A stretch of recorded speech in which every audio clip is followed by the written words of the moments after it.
ঈদুল আজহার তৃতীয় দিন ঘুরতে বের হয়ে আমার সাথে কি ঘটে গেল।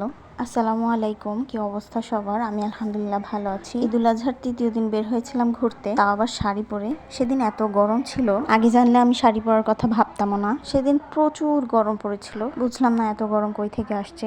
এখানে একটা প্রজাপতি ঘোরাঘুরি করতেছিল, ওইটারে জান্নাত ধরার চেষ্টা করতেছে। গার্ডেনের এই সাইডটা কে কে আসছেন বলেন তো? জায়গাটা কিন্তু অনেক সুন্দর। এই জায়গাটার নামও হয়তো শাপলা পুকুর না পদ্ম পুকুর যেন।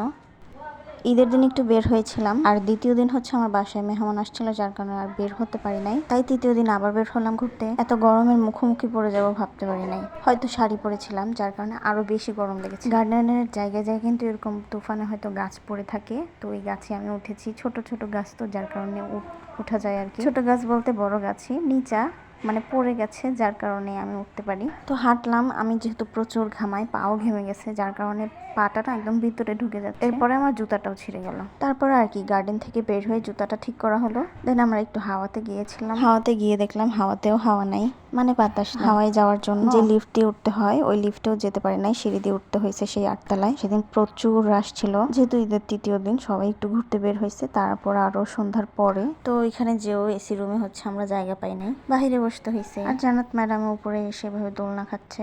আমরা দোলনায় উঠেও তেমন ভিডিও করতে পারি নাই, ছবি তুলতে পারি নাই, কারণ 2-3টা ছেলে দাঁড়ায় ছিল যারা খুবই বিরক্ত করতেছে। আমরা টেবিলে এসেই দেখি খাবার সার্ভ করে দিয়েছে।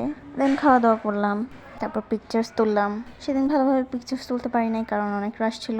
এত মানুষ থাকবে ভাবতেও পারি নাই আসলে। গরমে আমার অবস্থা তো একদমই খারাপ হয়ে গেছে। আমার আইলাইনার মাস্কারা সব গলে গলে পড়তেছিল। আম্মু গিয়েছিল আবার মিমদের বাসায়, ওইখানে আমাদের যাওয়ার জন্য বলতেছিল আম্মু। দেন আমরা ওইখানে চলে গেলাম। ওখানে গিয়েই তো মিহিরিমাকে আমি কোলে নিয়ে নিছি, আর সে আমার কোলে থাকতেই চাচ্ছিল না একদম।